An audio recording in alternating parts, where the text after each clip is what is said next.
10 years ago, the mother of two lovely children lay in a pool of blood. 10 years later, her daughter became the most crucial part in solving the case. The Dana Saterfield murder case happened on July 31, 1995, in Spartanburg County, South Carolina, the USA.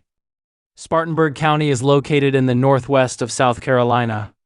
It's the fifth most populous county in South Carolina and was once one of the most important industrial centers in the state. The textile and manufacturing industries were quite developed here in the past. In the middle of Spartanburg County, there's a community called Roebuck. It's only about 11.1 square kilometers in area and has around 2,000 people. And this case happened in this small community. Dana was a very ordinary and kind mother with two lovely children. She was optimistic and passionate, and was striving in her beloved hairdressing and makeup career. Dana was born in 1967 in an ordinary family in Spartanburg County, South Carolina. When she was a child, Dana was very good-looking and had a very optimistic personality. She was also willing to help others, so she was very popular among friends and classmates and made quite a few friends. During high school, she became even more beautiful. Although her academic performance was average, she gained a lot in interpersonal relationships and had many boys of the same age pursuing her. Finally, she chose a boy she liked. The two started a romantic life while still in school. Not long after graduating from high school, Dana gave birth to her first daughter, Ashley. Dana almost devoted all her love to Ashley. For Ashley, Dana didn't choose to go to college. Instead, she wanted to build a family with her boyfriend and raise their daughter together. But during one argument, her boyfriend chose to break up. After the breakup, Dana had to take on the burden of taking care of Ashley alone, while also needing to earn money to support the family. During that time, she was under a lot of pressure, until a man entered her life. He was Paul Michael Satterfield, also called Mike. Mike had his own business. He ran a company selling air conditioners and heating equipment and had a decent income. He really liked Dana and was willing to treat Ashley as his daughter and promised to raise her well. Looking at such a sincere Mike, Dana was quickly moved. Eventually, the two got married smoothly. After the marriage, Mike loved Dana very much. The two soon had a child. This time it was a boy. They named him Brandon Satterfield. Mike was very happy about the arrival of the new life. With a son, a daughter, and a beautiful wife, he felt he had everything. Next, he worked even harder to earn money.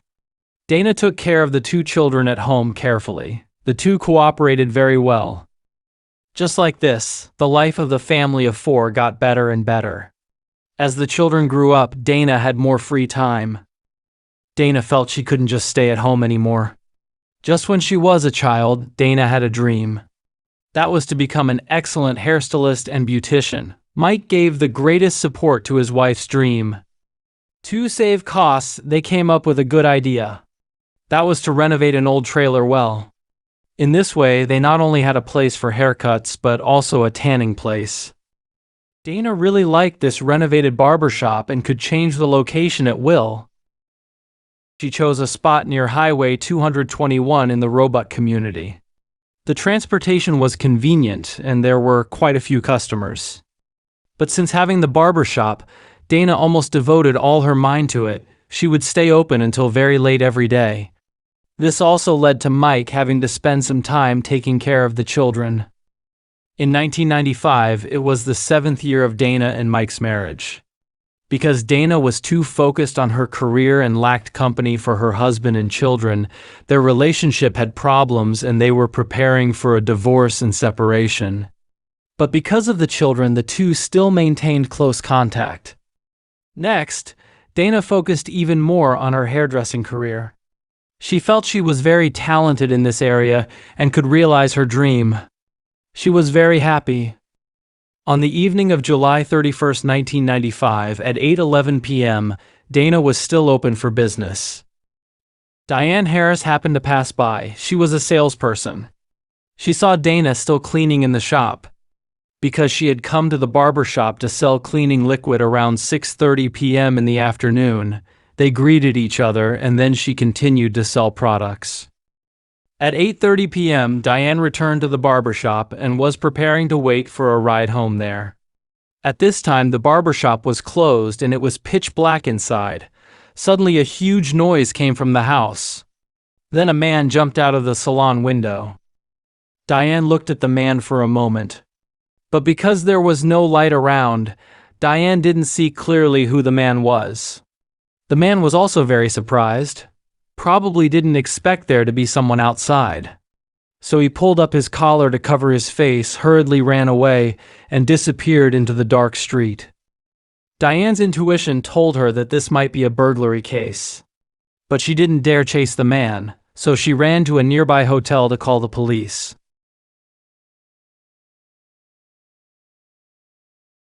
After receiving the report, the police station immediately sent police officers to drive to the barbershop. Since they didn't know where the switch was in the shop, the police officers could only search slowly in the room with flashlights. Judging from the clues provided by Diane, the police officers thought this must be a burglary. But when he found the bathroom, the scene in front of him scared him to step back repeatedly. A woman was lying in the bathroom, her lower body was exposed. Her neck was wrapped with a rope and hung on one end of the water heater. She had no breath. Realizing that a murder had occurred, the police officer quickly called for reinforcements. Then more police officers and forensic doctors arrived at the scene. Because the town had very few people, the police officers quickly recognized the victim. She was the owner of the barbershop, Dana. After the forensic examination, Dana had many injuries on her body. There were traces of being hit by a blunt object on her head. Her head and face were all covered in blood. It was obvious that she had gone through a struggle. Besides, she was violated. There was also the semen of the murderer in her lower body. The cause of death was suffocation caused by the rope. With the investigation, the police extracted several very clear fingerprints from the water heater. This was probably left by the murderer when committing the crime. It was a very crucial clue. Considering that there were no valuable items lost in the barbershop, especially the money in Dana's wallet was still there. So the police determined that this was not a murder case caused by a burglary. The murderer's target was Dana. The police immediately thought of her husband Mike, because normally when one spouse has an accident, the other spouse will be suspected. Plus, the two were preparing for a divorce recently. And after comparing the fingerprints, Mike's fingerprints were exactly the same as the fingerprints the police found on the water heater. Judging from these clues, Mike was the biggest suspect, but the police immediately ruled out his suspicion. This was because of Mike's figure and appearance. He was too fat, it was difficult for him to even enter the door, let alone climb that relatively narrow window and jump out of it. As for the fingerprints, the water heater in the bathroom was installed by him and it was also him who maintained it. So it was not strange that there were his fingerprints on it. According to the description of the alarm raiser Diane, the murderer who jumped out of the window was a young white man. His height was between 1.67 meters and 1.75 meters. His weight was between 145 and 170 pounds. His hairstyle was short blonde or light brown hair. He wore a gray t-shirt on the upper body and jeans on the lower body. The police also drew a portrait of the suspect based on Diane's description. Looking at the portrait, it also didn't match Mike at all, and Mike had a sufficient alibi. During the crime, he was at home with the two children the whole time. So his suspicion was cleared immediately. Then the police focused their investigation on some of Dana's friends and visited and investigated them, but no one was found to be suspicious.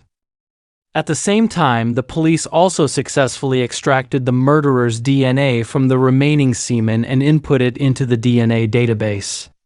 Unfortunately, no match for the murderer was found. The police also found a fingerprint at the crime scene, and it wasn't Mike's. Therefore, they suspected that this might be the fingerprint of the murderer. However, no matching record was found in the database. Because only the fingerprint information of criminals is stored in the database, the case started to be in a stalemate. But soon a witness provided a clue. A man named Ken Smith said that he happened to drive past the barber shop on the night of the crime. He saw a white man staring at the shop not far away. There was also a blue and white Ford car next to him.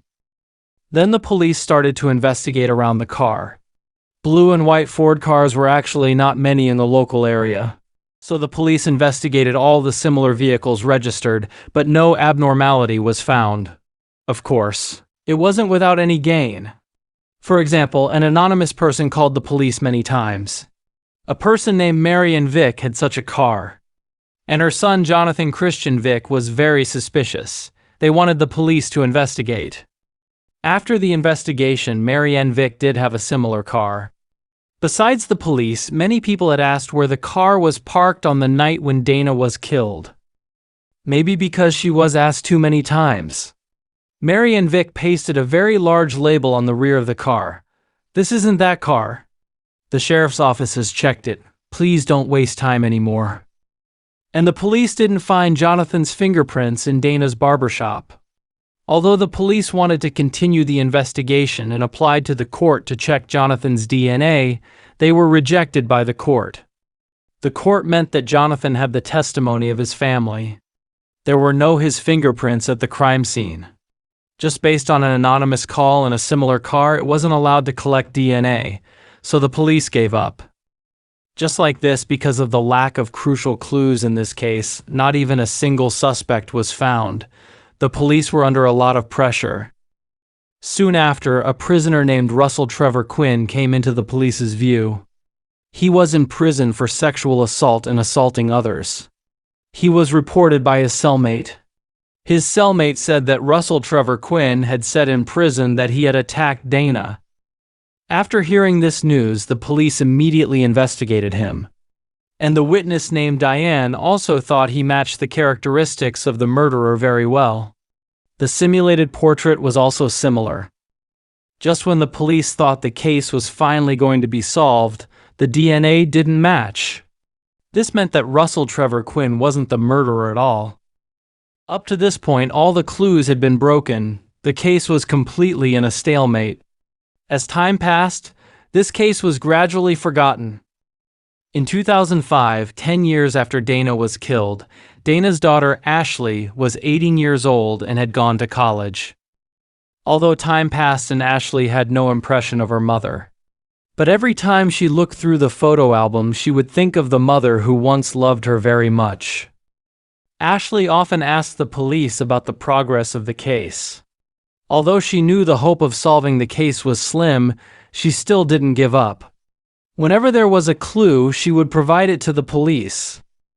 One day, Ashley sent her car to a car repair shop for maintenance. While waiting for the oil change, a repairman named Michael Pace recognized her because she looked a lot like her mother Dana. When Pace returned home and lay in bed, he couldn't sleep no matter what. Because he had a big secret in his heart and he had hidden it for 10 years. He was a person who knew about Dana's murder case and was also the one who had made anonymous calls to the police many times to provide clues. After thinking for a whole night, he felt he couldn't be silent anymore. He must make everything public. So the next day, Pace immediately found the police station. He said that the murderer was Jonathan. At that time, they were high school classmates. On the night when Dana was killed, Jonathan drove him home. It was almost 8 p.m. Jonathan suddenly said that after sending you home, I still need to get a haircut. This made Pace very confused. That time, many shops had already closed, but Jonathan wasn't worried at all, because he knew a place that would stay open until very late. That was Dana's barbershop. In fact, he had been there many times. As for why he went there, that was because he thought Dana was very beautiful and sexy. He liked her very much. He even fantasized about their intimate behaviors many times. Then Jonathan said again, I'm going to date her. Yes, I'm going to ask her out. Pace thought this was a joke at that time. Dana was the mother of 2 children and was already 27 years old, while Jonathan was just a 17-year-old high school student. But Jonathan's tone and expression were very serious. But even so, Pace still didn't take it seriously. But until he heard the news that Dana was killed that night, he was sure that Jonathan was the murderer. After that, he made anonymous calls to the police many times. Let the police investigate Jonathan. He used the anonymous way because Jonathan was his best friend. He didn't want the other party to know. And the most crucial point was that Jonathan had once threatened him.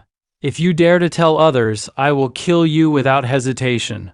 So he didn't dare to call the police. He only dared to make anonymous calls. Unfortunately, the police didn't conduct in-depth investigations into Jonathan.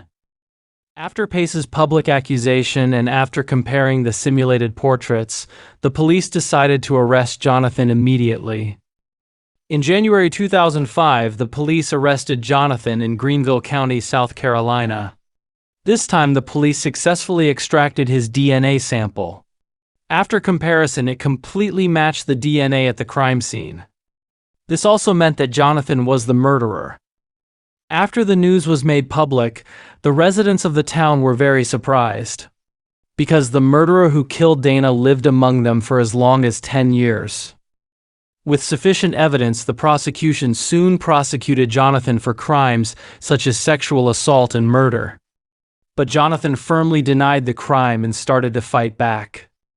Jonathan's defense lawyer proposed that there were no Jonathan's fingerprints at the crime scene.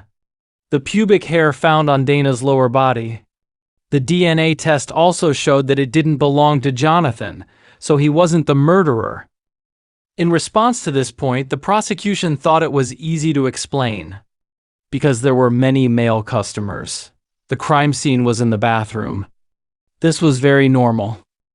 The prosecution thought that it depended on the material of the things that could leave fingerprints. For example, it was very difficult to leave fingerprints on clothes. Moreover, if the murderer wore gloves when committing the crime, then fingerprints could be avoided. Jonathan also said that he felt that after this case was exposed, everyone in the town hated him to the core.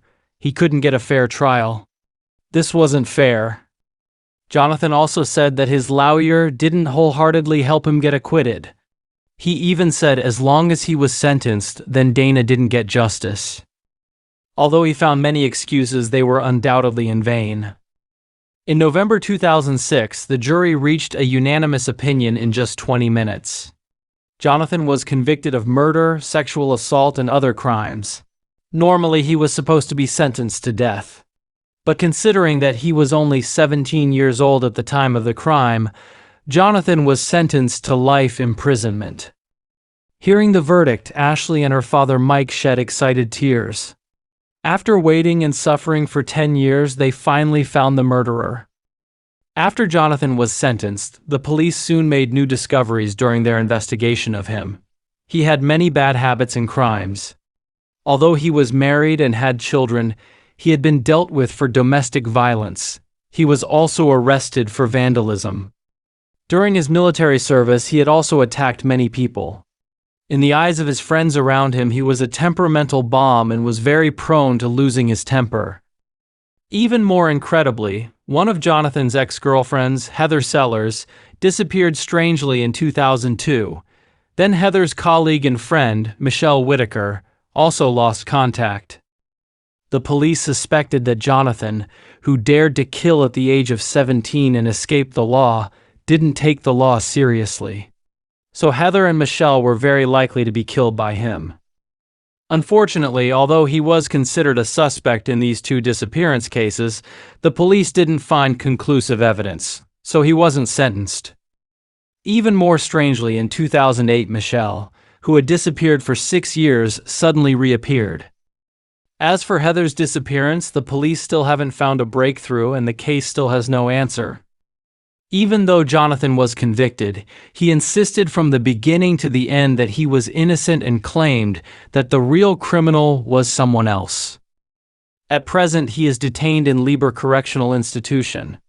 This is a relatively high-security prison. However, even during his imprisonment, he still behaves very irritably. He not only attacked other inmates but also threatened prison officials. The final result was that he was often held in solitary confinement. This made the prison managers feel very headache.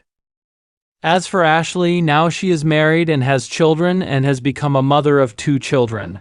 Although she has her own family, she still remembers the day when she saw her mother's body being carried away on a stretcher. This is a memory she will never forget.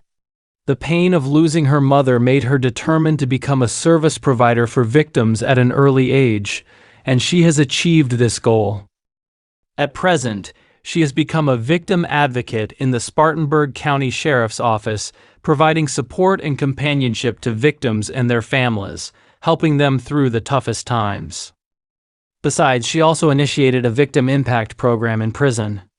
It's about showing the perpetrators the immense pain their criminal acts have brought to their own families and the families of the victims.